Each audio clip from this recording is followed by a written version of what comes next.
This is the Tyler Morgan Show on Relentless Dairy Media Network.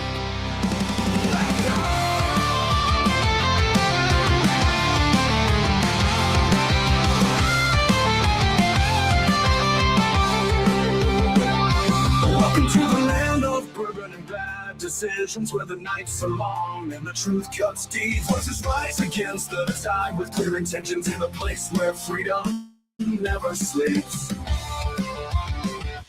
Echoes of the past in the halls of tomorrow. The light will chase away the whispers of sorrow. Stand tall, never bow, the fight's just beginning. With every word, the fire keeps on spinning. After all, you got a message for the nation. Raising up the flag with no hesitation. Through the storm, the fire burns bright. On the edge of reason, we defend our rights. Whoa. Welcome back to the land of bourbon and bad decisions. This is the Tyler Morgan Show live on twitch.tv/Tyler Morgan Show and youtube.com/@the Tyler Morgan Show. Remember, if you're watching this on YouTube, be sure to like, subscribe, hit the bell for notifications, all that happy stuff that I just don't have the energy to do like these young kids. And smash that like button, brah. I can't even make this. No, there's the graphic coming up. I don't know. He doesn't like to click on me sometimes. I don't know why, but yeah. If you're watching this on YouTube and you're new to it and you enjoy the content, like, subscribe, hit the bell for notifications. If you're a podcast listener checking out for the first time, be sure to subscribe or follow, depending on whatever your podcast platform of choice calls it, and then rate, review, share, all the good stuff. Before we get into the talking about the Second Amendment news that came out earlier this week, let me talk to you about coffee. Yes, coffee, my favorite beverage. And I know I've got all those whiskey bottles above my head and that bottle of moonshine up there, but coffee is by far my favorite beverage. And my favorite coffee comes from the fine folks at American Pride Roasters. American Pride Roasters is a small company that roasts and grinds to order your coffee. Check them out today, either the link in the show notes or that QR code up there in the corner, and check out their fine selection of just plain old coffee flavored coffees, or maybe there are other flavored coffees. I highly recommend, as far as flavored coffees go, the George Washington Carver peanut butter chocolate blend. It's like a peanut butter flavored coffee. Then they added chocolate on top of it for a new blend that is just chef's kiss. Absolutely love it. I didn't think I would because I'm not a flavored coffee person. I got it. I tried it and absolutely amazing. 100% recommend. Again, and the regular coffees, they're just blended, different blends of the beans they get in.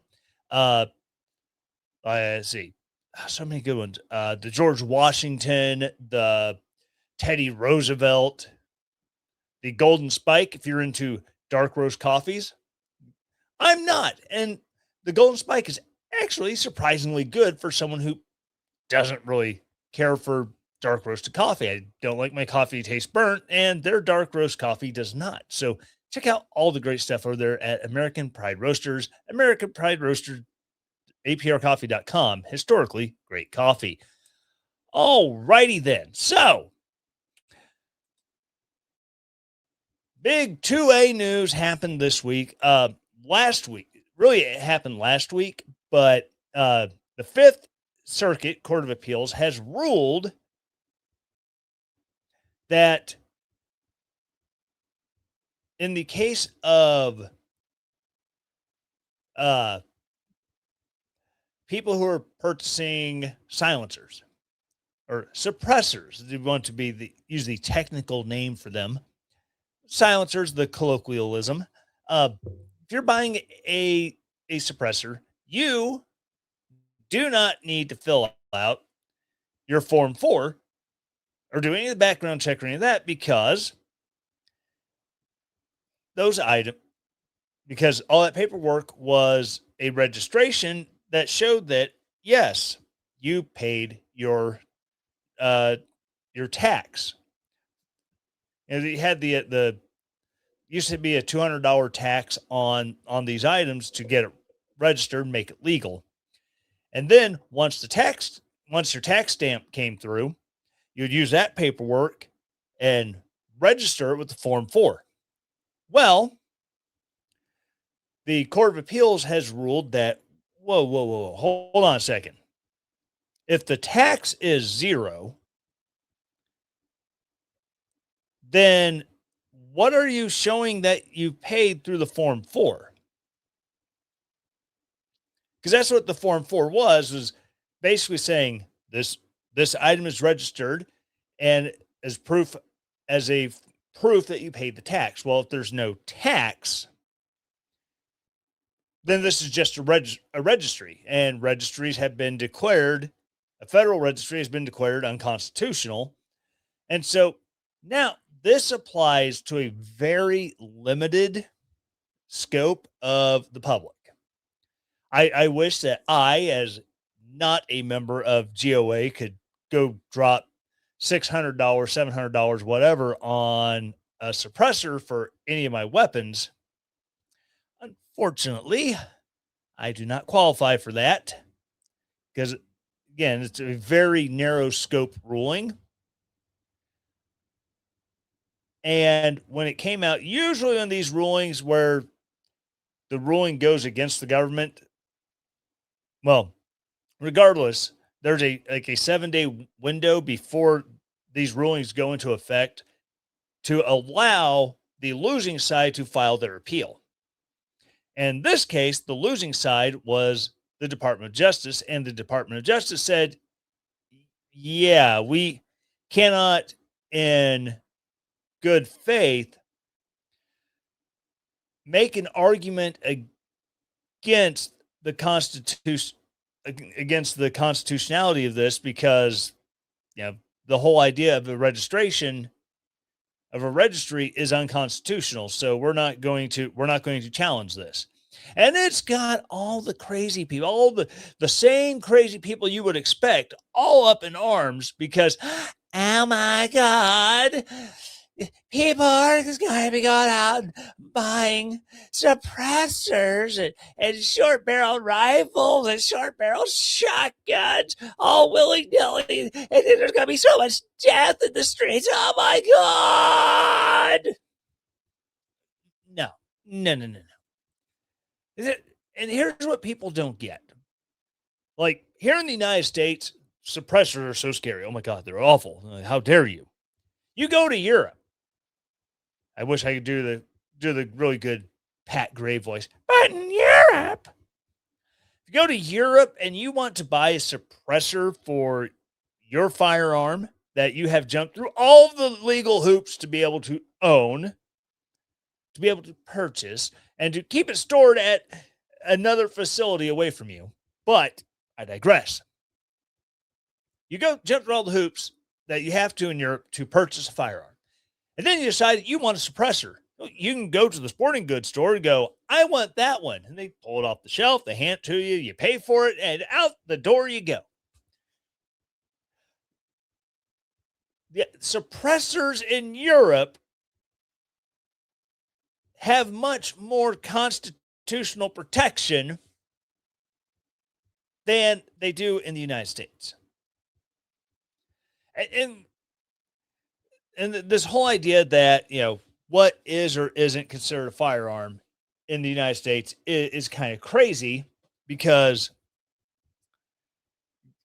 you have courts that argue a 30-round magazine, which for an AR-15 is a standard magazine. Well, that's not a firearm, so it can be regulated. It does not run afoul of the Constitution. It's just a key critical component of the firearm, though, to handle the rounds that go in it.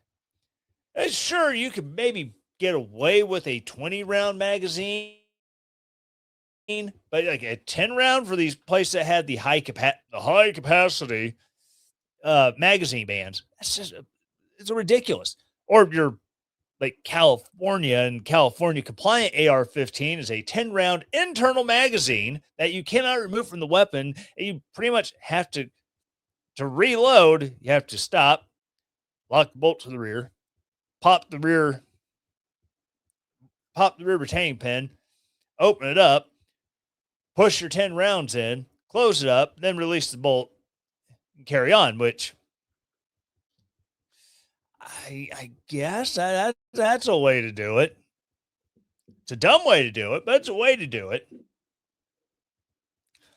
But the silliness, and the same thing with the handgun magazines, or even like some states, they put restrictions on how many shotgun shells can fit in the tube magazine of a shotgun. Now, I get it, and deer season and duck hunting and other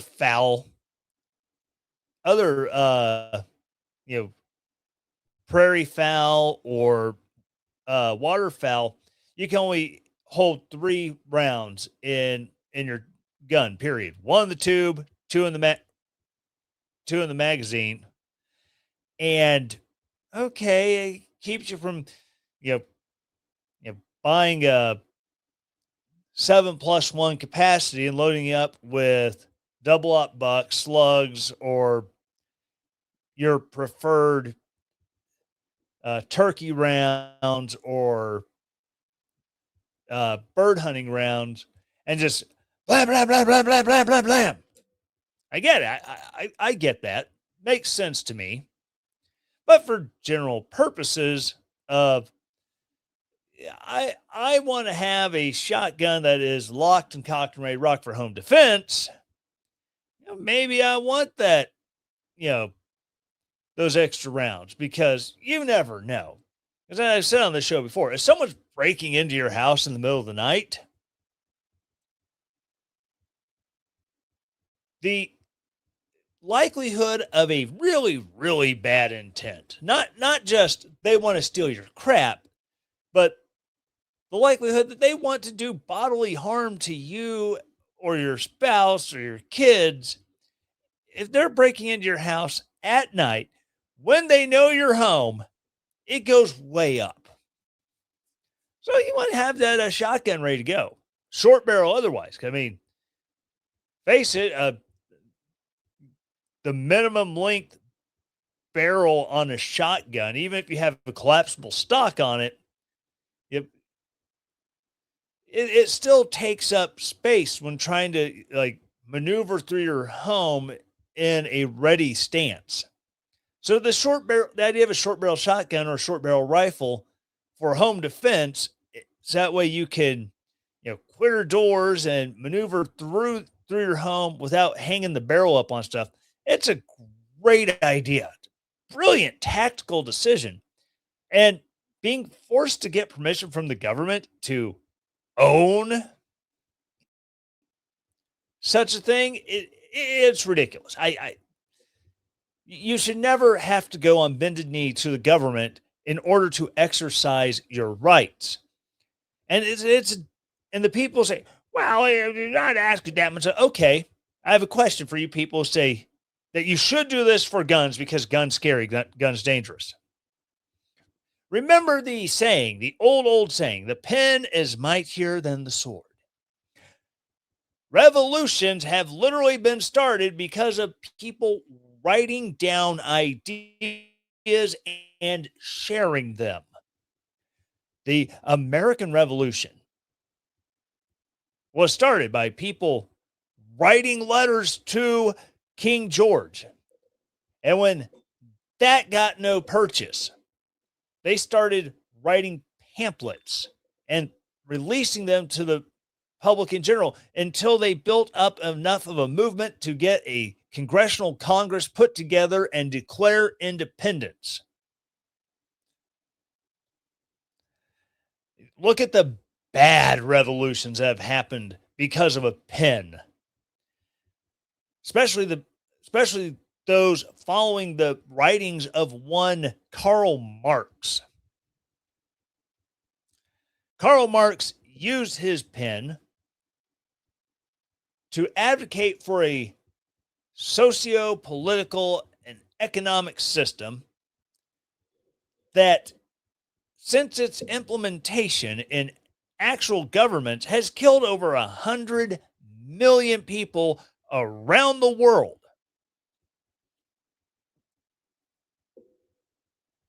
That is more people than individuals owning guns. And a lot of those people who died in that 100 million, they were disarmed.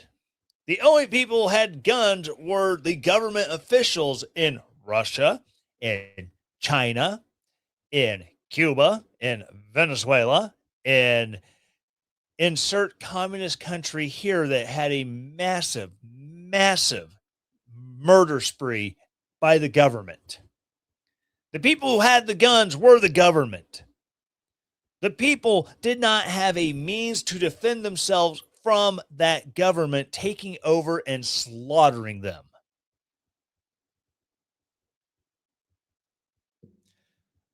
Look at Iran right now. In Iran, it is damn difficult for people to get a firearm. And what's it? It's just this last spring, there were like 50,000 or more protesters who, because they couldn't have guns to defend themselves against the IRGC thugs, they were slaughtered for daring to say that maybe the Ayatollah should be dethroned, his puppet president should be dethroned, and we should have legitimate, democratically elected government in Iran. But you know, the people owning guns is the bad thing in America, because, oh my God, have you seen the number of children who are killed? It's just like ridiculous. Guns are the leading killer of children in America. No, it's not. No, it's not. The only reason that the leftist anti-gun crazies can get away with saying that is because the statisticians who created these numbers, they took the number of children and all-cause mortality from 1 year old to age 17. They took that cohort, and then they added 18-year-olds and 19-year-olds, adults. They added adults to that younger cohort. I cannot speak. I've only had one beer this evening. I'm drinking a Dr. Pepper Zero Sugar right now. This is not a paid endorsement by Dr. Pepper Zero Sugar. Dr. Pepper Zero Sugar, if you would like to endorse me, please contact me. My email will be in the show notes, I believe. But they take these two other ages that are legally adults, and they add to it, because for 17, 18-year-olds, so many of them die from gunshots because of, oh man, what goes on with 17, 18, 19-year-olds? They're getting shot all the time. Gang violence. Gang violence. There is so much gang violence killing these 18 and 19-year-olds that it drives up, or I should say it drives down, the leading causes of death for ages 1 to 17. And then they take all those other gun deaths from 16 years worth of living people who have died, and just overwhelms everything. Now, I'm pretty sure, though, that the number of 1 to 17-year-olds is still lower than this 18, 19-year-olds combined, if I'm not mistaken. I don't have the numbers right in front of me where I can look at it, but it's legitimately appalling. I've said for a long time, and I maintain it, that Democrats love to use dead children as a soapbox. Any time there's any sort of tragedy involving children and guns, they grab these still warm, bleeding corpses and they stack them up, smear the blood all over themselves, and they say, "Look at this tragedy. Oh, this is bad." It's like, dude, parents haven't even had a chance to grieve their children yet. And here you are, just acting like these are sacrificial lambs who were slaughtered just so you can offer them up to the God of big government that doesn't want us to have rights, that doesn't want us to have the rights that we and our founders say that we automatically have, regardless of any government. Because as much as the left wants to call the right burgeoning theocracy with white Christian nationalists, you want to rule by the Bible, you have your own theology. You have a closer, the left has a closer understanding of the true theocracy that fascism is. The whole everything of the state, by the state, for the state. The state is their God in fascism. And the left wants the state to be God. The state can never do wrong. The state is the benevolent provider that your little Christian God, your little Hindu God, your little Jewish God, your little Muslim God pretends to be.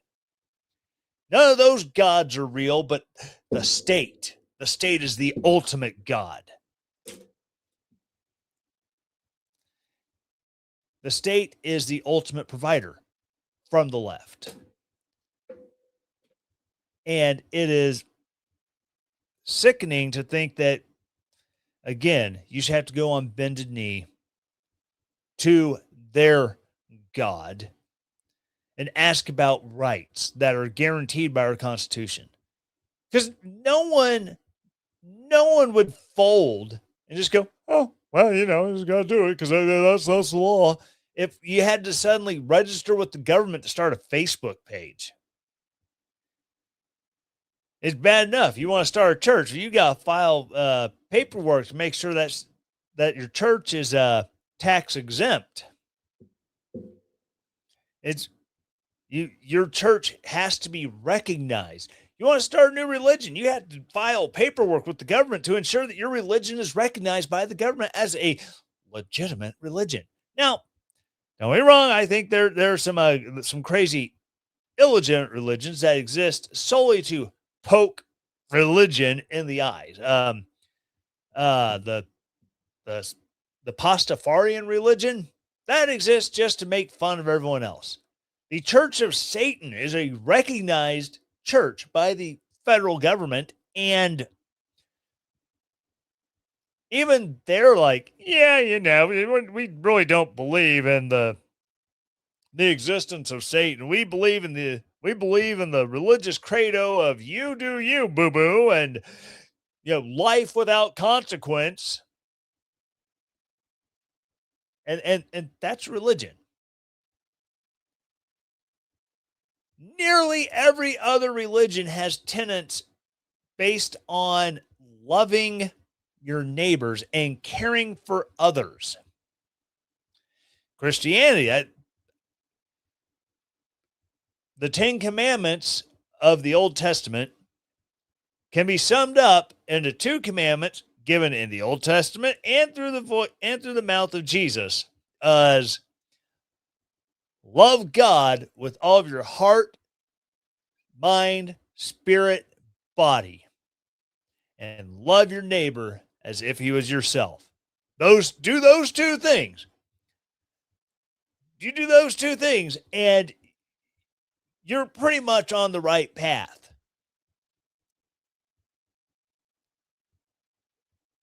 And many, many other religions can be boiled down to those two commandments. Now, I'm not making an argument for pluralism, and it all points to the same thing. I'm making a general observation about many world religions. But the religion of the left, or the state is God, where you don't have to love your neighbor because, the government will do it for you. Yeah, you do have God given rights. You have to ask the government, who is our God, if you can exercise those. It's ridiculous. But hey, at least we're getting another win that gets us closer to not having to get permission from the God of the left, the God of state,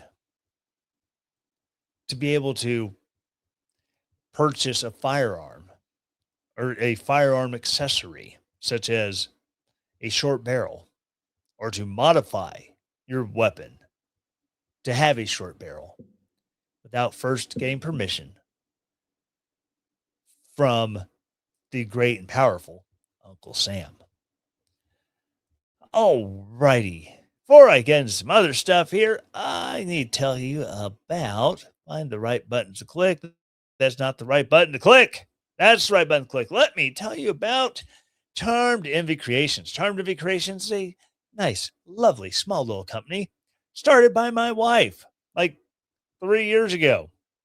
And it all started because she asked me to build a wristlet keychain with silicone beads. Ah, yes, that was those halcyon days of, this is an annoying craft, but okay, I will do this for you because I love you and you asked me nicely. And that turned into someone saw it and said, oh, that's really cool. Can you make me one? Then someone else said, can you make me one? Then someone else said, hey, can you get these pins that you can just put the cool stuff on? And they're beaded pins, which turned into more beaded stuff, which turned into setting up at craft fairs and having a booth at a flea market. And now we do this. She does this full time. She left her job teaching to do this full time, and now you can go to her website. Again, the link in the show notes, or that QR code. If I figure out which way to point my finger, what do I do with my hands? Use that QR code in the corner of the screen. Check out our shop today at charmedec.com. Check out our lineup of enamel pins and badge reels that we decorate and design. If you're local to our area, we do local pickup. We do local delivery, or we can ship it out to you nationwide. Again, check us out today at charmedec.com. I will use the code Tyler10 to save 10% on any order over $30. I will go in and make sure that code is still active. That way you can get your savings. So check us out today, charmedec.com. All righty. So more and more fun and crazy to report on. Let's see. There's the BBC trying to subpoena the Trump family. What do we got here? No, we want to do private browsing. Ah! All right. See what else we got. Ah, Harvard. Yeah, let's talk about Harvard real quick. You know how Harvard, possibly one of the largest endowments of any university in the country, possibly even the world, with billions upon billions of dollars stacked, socked away, that they use they invest it, and they use that return to make their endowment bigger, that they invest some more and they make it bigger. And yeah, it's crazy. It just keeps feeding itself. But we should have free secondary education. Oh, okay. Okay, trustees at Harvard. How about you pay everybody's full college tuition for 4 years coming in now? See how much that actually sets you back for all the freshmen. Pay for the next 4 years. And see how you can PR that into donations. Well, they have been getting donations, but maybe not legal ones. All right, so this is reporting from Just the News. Congress says Harvard built a nonprofit to dodge foreign gift disclosure law. Lovely. Harvard University operates a nonprofit that accepts research grants from foreign governments that the university itself cannot take based on law. Harvard is required to disclose to the public and federal government any foreign income reaching the university through the nonprofit Harvard Global. But investigations from the U.S. Department of Education and House Education and Workforce Committee have found the university not always transparent in its reporting. Harvard created an entity in a blatant attempt to get around federal foreign funding disclosure laws. That's unacceptable, especially given Harvard's history of failing to comply with these requirements. The American people deserve to know where the foreign money is flowing into our college campuses. Education and Workforce Committee Chairman Tim Walberg, a Republican from Michigan, said in a press release announcing the result of the investigation. Section 117 of the Higher Education Act requires universities receiving federal funds to report any gifts or contracts with foreign sources worth more than $250,000 or more from any single source in a calendar year. Universities must report this information even if the money passes through a separate legal entity if the money provides a benefit to the university. A Harvard University spokesman told Just the News that it shares the committee's concern about national security. Harvard follows national security standards and guidance set by the federal government for its international collaborations. Additionally, where appropriate, federal agencies who are best able to assess real-time national security risks work with Harvard just to put in place agency-approved risk mitigation measures for federally funded research, the spokesman said in an email. Harvard disagrees with the report's mischaracterizations that fail to reflect the university's documented record of compliance, cooperation, commitment to protecting and advancing U.S. interests. I hate when I'm trying to read something. I'm doing the voice, but then my phone's just like, I'm going to be here. I'm going to be here. I'm going to be here. I'm going to be here. Makes me pine for the days when I had a printer in this office. So I could just print off the story and read it off a piece of paper. And then I could angrily shake the paper with the microphone like I used to do back in the day.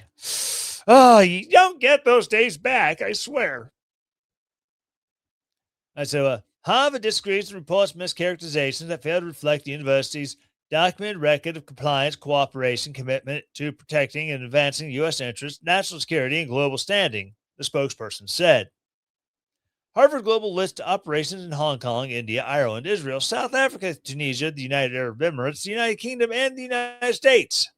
It was created in February 2012, years before the Education Department began the enforcement push that has now twice reached Harvard.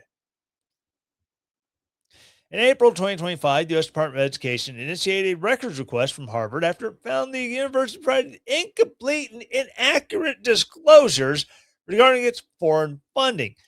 Because I get it. Foreign governments have an interest in you because they send students to Harvard. It's like you're in the United States and you want to go to Oxford University. That's a prestigious university, regardless of what you study there. You can study underwater basket weaving at your local community college, and it's like, oh yeah, you got your associates in underwater basket weaving from your town community college. Congratulations, loser! But if you get a bachelor's and a master's and your doctorate in underwater basket weaving from the prestigious halls of Oxford University in England, well then, you're just the have the highest repute amongst basket weavers in the world because you went to Oxford. Yes, even the basket weavers from Harvard can't hold a candle to the basket weavers from Oxford University. And so there's obviously Rhodes scholarship to go to Oxford, and other opportunities. And if you can get a federal student loan to attend Oxford, holy crap! Congratulations, you just gave our tax dollars to England, you jerk. But yeah, so it, it's no it's no surprise that foreign governments want to partner with Harvard. Harvard has a really good research hospital, really good research university. I'm not going to denigrate them on that at all because, again, it's Harvard. I make fun of it for being a really expensive Ivy League school, but again, their research facilities are top notch. There's a reason they're a number one. They're like a top 10 research university in the country. So you get foreign students who want to go to Harvard. And if you want to kind of grease the wheels, maybe offer a little study money from a foreign government to help get more kids from your country into that university. Just saying. But there's a legal way to it. And what the study found is that this technically a third party has been getting the money. And then the technically a third party then gives a big chunk of that to the school. And the school's like, we didn't do nothing wrong.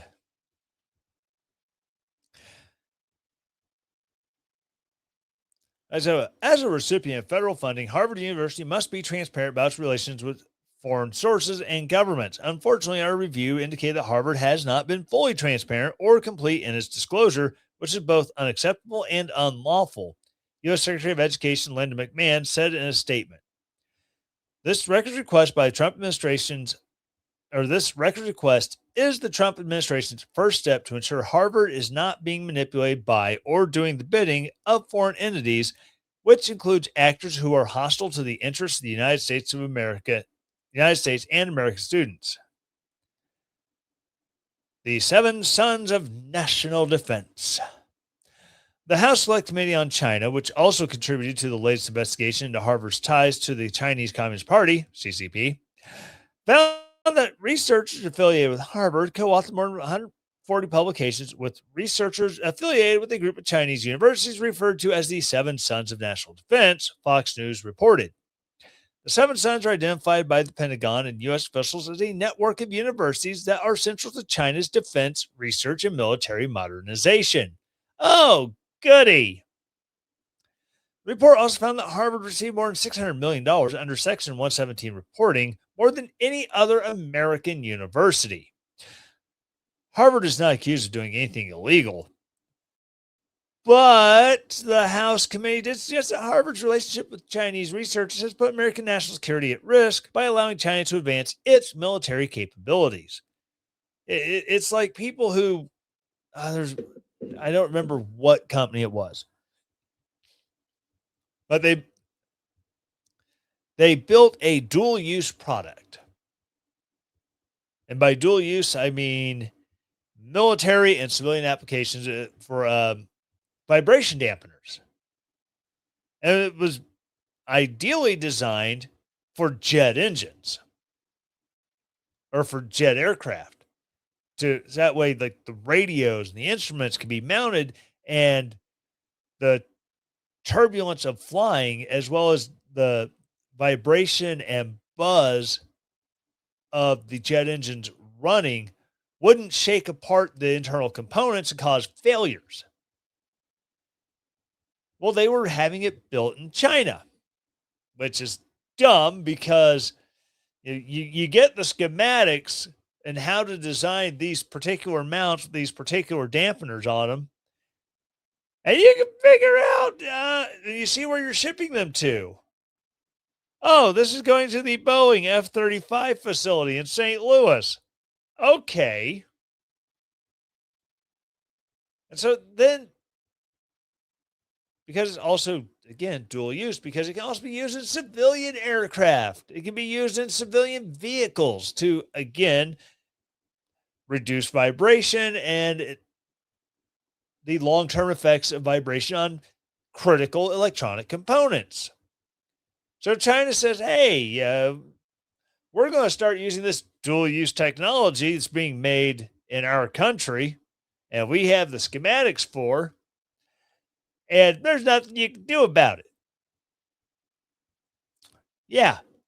And so they do the same thing with this research at Harvard or anywhere else where they're funneling money into. It's the whole idea of money with no strings attached. Yeah. If you're getting money from China for any reason, whether it is research, whether it is to ensure that your shoes are tied a specific way every day, there are strings. And China will gladly yank those strings the moment they think they can get something good out of it. And it is utterly ridiculous that we have schools that look at their relationship with China. I mean, that's like one of the big things about when it was found Joe Biden had classified documents that he took either from the White House as vice president or from the Senate SCIF when he was still Senator Biden. And he was storing them in a filing cabinet in his offices at the Wharton Business School at Penn. Okay. That's sketchy. Oh, you know who else used that same office building and had access to his offices? Oh, teachers with ties to the Chinese Communist Party. But yeah, Donald Trump had him locked up in a bathroom at Mar-a-Lago. Look at how bad it was for the country. At least they're locked up in an interior room and not like just piled up in the garage next to the Corvette. Oh, damn, who was that again? Oh, it was Joe Biden again. Son of a buck. One of these days, I'll figure it out.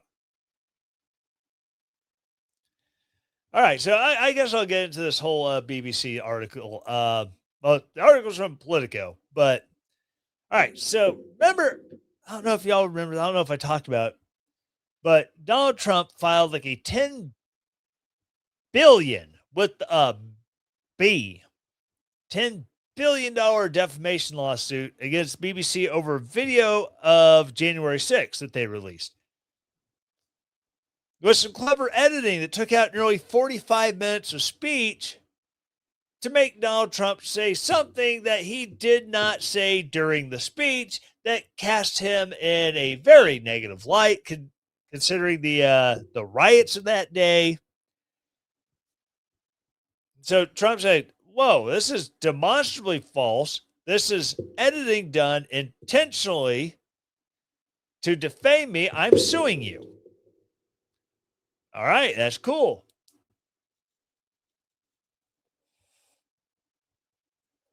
Well, the BBC has doubled down, maybe even tripled or possibly even quadrupled down that Donald Trump had inside knowledge that this was going to happen. And so now, in our defense, we are going to subpoena all the Chillins, Ivanka Trump, Don Jr., Eric. We're going to sue them all.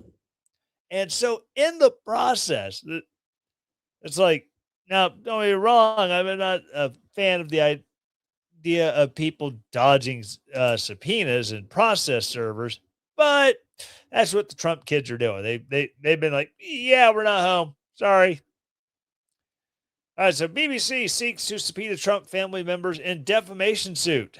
The British broadcaster says Donald Trump Jr., Ivanka Trump, and Jared Kushner have relevant knowledge about the president's actions on January 6, 2021.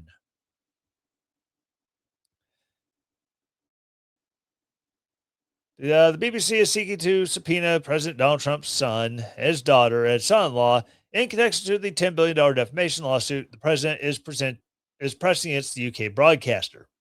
Lawyers for the BBC said the Trump family members, quote, without question have personal knowledge, end quote, about President Trump's intention in delivering the speech at the heart of the case. His January 6, 2021 address to supporters at the Ellipse as the Capitol attack was getting underway. Yes, it's obviously a coordinated effort that he's going to tell people to stand up, to fight for your rights, and to peacefully protest. He was saying that that was his trigger to start the riot. Ah!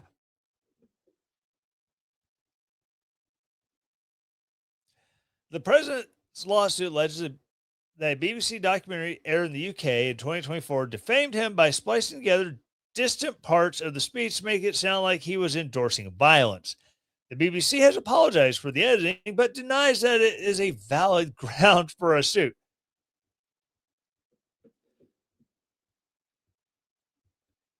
I'm sorry if I'm giving a speech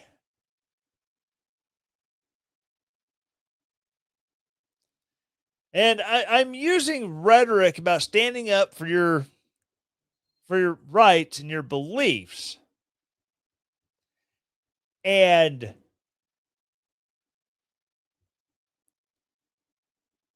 I say things like you have to fight for it, and you edit it in such a way that, by sheer coincidence, there was a fight breaking out over these things as I'm speaking on it, and then someone takes the speech and they chop out 45 minutes in the middle of it to make it look like I am saying, go be violent, go do violence for your rights. Rah! That is intentional. That is intentionally changing the context of my speech in order to make it look like I was doing something that I was not, in order to make me look bad. That is the classic definition of defamation, BBC. You have to be effing high, or they're British. I was going to say high or British to be able to screw that one up. Maybe they're both high and British.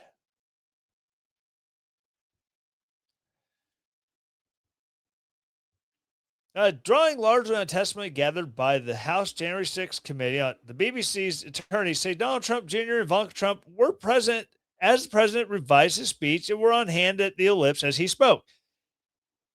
Okay, yes. But knowing what he's going to say in the speech and being present when he gave the speech does not mean they have inside knowledge that Donald Trump was secretly using the speech to tell the attackers at the Capitol to start their assault at this specific time.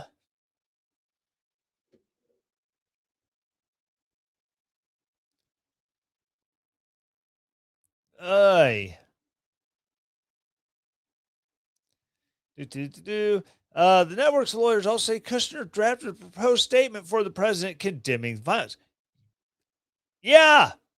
Oh my God.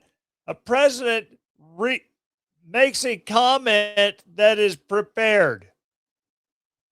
That has never happened ever in the history of the White House. The president giving prepared remarks on what they're going to what was that last line? Say. My contacts are starting to get a little dry and crusty. It's hard to focus. I apologize. Yeah, presidents give prepared statements all the time. Donald Trump is like the king of the off the cuff comment. His greatest off the cuff remarks ever was when he found out about the passing of Ruth Bader Ginsburg, and he was in utter shock. He's just, wow, no, I didn't know that. That's really sad.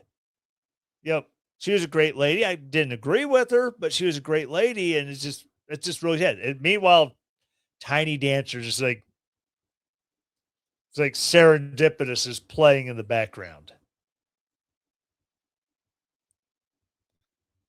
The subpoenas seek both deposition testimony and relevant documents from the Trump family members.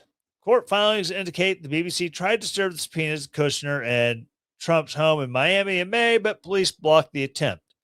Lawyer for the Secret Service, Troy Epstein, interesting, informed BBC's lawyers that by email that the agency could not accept the subpoenas. The United States Secret Service, as an agency of the United States government, is not authorized to accept service of these subpoenas for these individuals, nor can we opine on how you all may best facilitate or effectuate service of these subpoenas, Epstein wrote.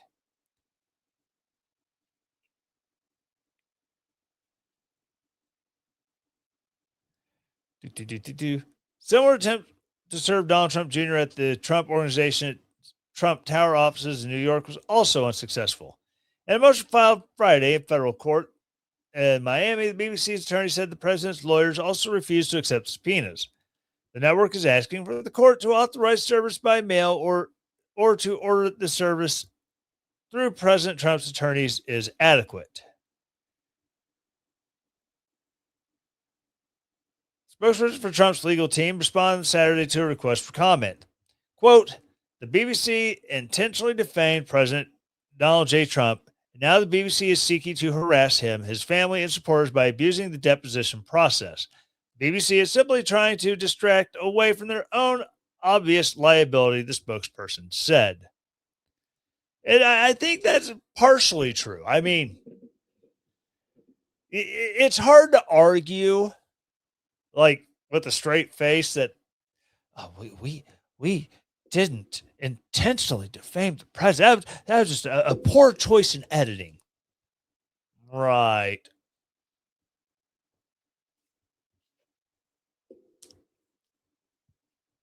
And the guy who drove down the sidewalk at Central Park several years ago on Halloween with it's just a weird coincidence that he didn't know what that black flag with the white writing in Arabic said, and he just took a wrong turn. He got on the path by mistake. He wasn't actually trying to commit a terrorist act. It was all just a clever misunderstanding. It's kind of funny when you stop and think about it for half a second.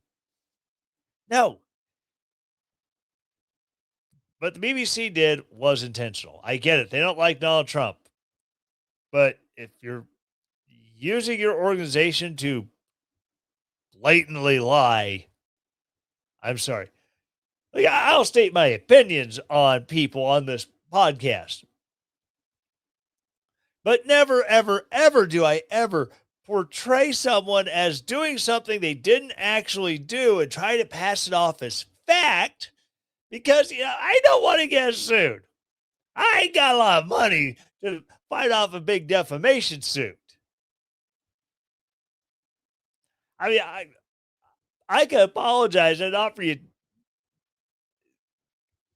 I can offer someone who accused me of defamation if they had a good case. I'm like, ooh, that sucks. Here's $20 and a partial bottle of rye whiskey to make this go away. I am sorry.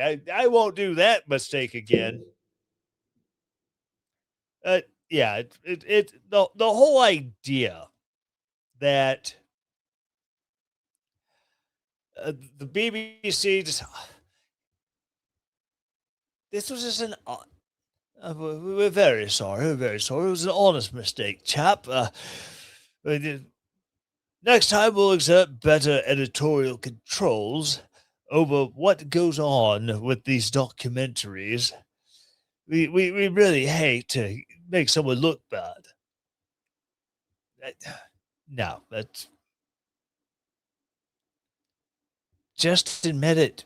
Yeah, we didn't like Trump. We hated that We watched the whole speech, and there was nothing directly encouraging violence. So we fixed the problem. Took about 45 minutes out of the middle of the speech, but we fixed the problem, and now he's clearly encouraging violence. It's so dumb. Absolutely dumb that they think people can't see through the ruse. It's like the little kid finger painting on the walls. And you're like, what did you do? They got paint all over their hands. They look at their hands right in front of them. They look at you. They look at their hands. They look at the wall. Look at their hands. Look at you. Look at their hands. Look at the wall. Look at you. Look at their hands. They go, nothing. That's what the BBC is doing right now. They're looking at Donald Trump. They're looking at the clearly edited video made to make Donald Trump look worse, that he was calling for violence. Look at Donald Trump. They go, what? What did we do? I didn't do nothing. It's mind-boggling. Oh, I can't believe we did this episode without a single glass of whiskey. I guess I'll have to have one later when I get done. Anyways, I will wrap up the show for tonight. Again, thank you so much for joining me. Again, check this out on YouTube. And you've stuck around this long, be sure find the right buttons.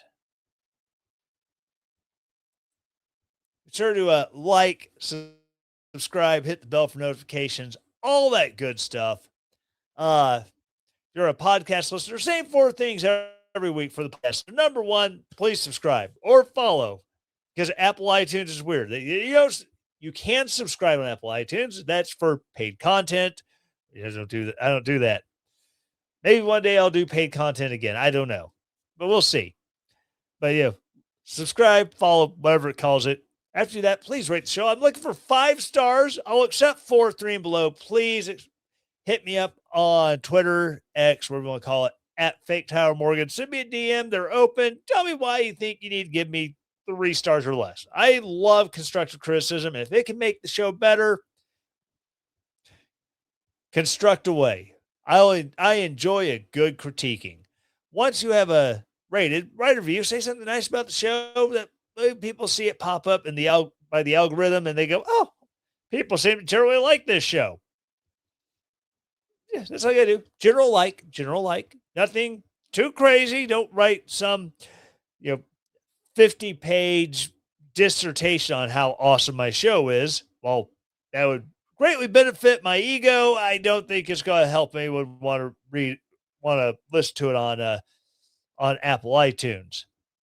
Anyways, you have subscribed, rated, and reviewed. Now, the final one is to share it. Send it to somebody you think will enjoy the episode. Send the podcast in general. Send a link to the podcast in general to someone who you think will absolutely love it. Send it to someone you think will absolutely hate it.